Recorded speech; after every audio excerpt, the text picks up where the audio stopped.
Hi, this is Joy with Obsessed with Scrapbooking, and today we're making this shape card using the Close to My Heart Artbooking cartridge. Here are the sizes I used to make the shaped card. Basically, there are two sides to a mini album, and I'm going to go ahead and go into the craft room, as you see here, the Cricut craft room, and I'm going to start by setting my dial at real dial size. That is that green button bottom right that says A and A. They're the same size, and I did 8 3/4. And I'm just going to drag my two album pages onto the mat, and they're the exact same height, so I know they're going to make into a nice card. And then the next thing I need to do is get rid of those holes. So I go to Hide Contour, and I click on there, and then I click on each one of those holes to make sure that it will not show up when it's time to weld these two pieces together. So pretty simple. As you can see, then I exit. When I exit, you'll see, oh, hole's all gone. I go ahead and do the other side. Oops, I don't know why I did that. I'm going to scroll down and do the other side. So we just repeat the same process for this side. Again, clicking on this Hide Select Contour or Hide Contour, and then on each one of these holes so that they go away. And we'll scroll down and we'll hit Exit. And then all I need to do is go ahead, and I've highlighted the left side, and I'm just going to use my arrow keys to inch that over until they touch and they weld. And that is it. Now we're done. Look how simple that was. So very easy to make a welded card in the craft room.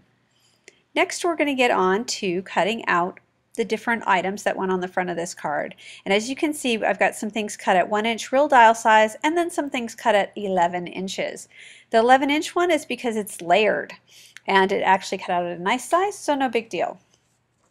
So here we go. I've got my card. I'm going to use my score pal to go ahead and fold that in half. Actually, I didn't even use it to score because I can see how to fold this. And then I didn't want to deal with measuring, so it was one of those days. And then I'm going to go ahead and use my bone folder to fold that in half. A bone folder makes such a nice crisp fold, so that's kind of nice. And what's fun too is to use double-sided paper. Makes a nice card in this situation. I want to tell you some sizing here. Well, first of all, the back to that wish, that's that orangey yellow piece, I just cut that by hand. I did not use the craft room or do anything fancy. I just kind of held it up there and cut it by hand. And that ended up on the cutting room floor, so you don't see that. I'm using the Close to My Heart glue pen to glue all that together. So some sizing here. You can see a large, long, rectangular, this gold yellow piece, and that is cut at 8.5 by 3.5. And then the white piece, and you can kind of see it's got flowers on, and that's the base that we're going to glue all this stuff onto. That's 8.25 by 3.25.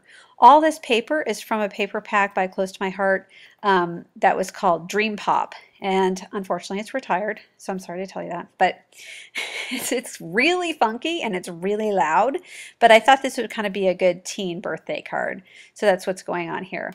Now you may notice that I lost the little top to the cupcake jumped off, and miraculously, as you watch through the video, it seems to avoid getting swept away. Later I found it, see it's right above that K. Later I found it and managed to stick it on, and that ended up on the cutting room floor, but it's real teeny tiny. So when you do make this, take care to make sure it doesn't jump off when you let go of it with the tweezers. Here I just went ahead and I cut that twice so that I could just kind of make almost like a shadow outline. That's kind of what I was thinking there. So quick and easy. For those of you who don't know, those tweezers are by Tweezerbee. You can get them at Michael's. I think you can get them at Joann's. They're my tweezers of choice. They're awesome. And oh, see, we still see that little cupcake, little teeny smidgen. So I sort of had fun when I reviewed this video, watching like, did I lose it then? Did I lose it then? And I didn't. But anyway, I am easily amused. That white piece on the inside is 8.25 by 3.25, just FYI. And so now I just get the whole thing, and we're going to just glue it all down. I'm using, oops, and we're going to glue it all down properly. Sorry about that. I'm just using my Scotch ATG to glue that, and then now I have some glue dots.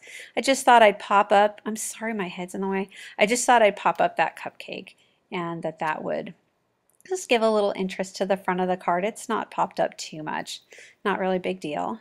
So there's my card, and I thought it needed something down at the bottom, and a lot of times on Close to My Heart papers, they have got the very end of the paper that's longer than 12 by 12 is called a zip strip. And as you can see, it's usually different than the paper that it's on, but it's got some funky fun design. So I decided to use it on this card just to give a little something. It just needed something down there. I appreciate you guys watching. Again, this was all made with the Close to My Heart Artbooking cartridge, and you can see more about that coming up. Have a wonderful day, and thanks.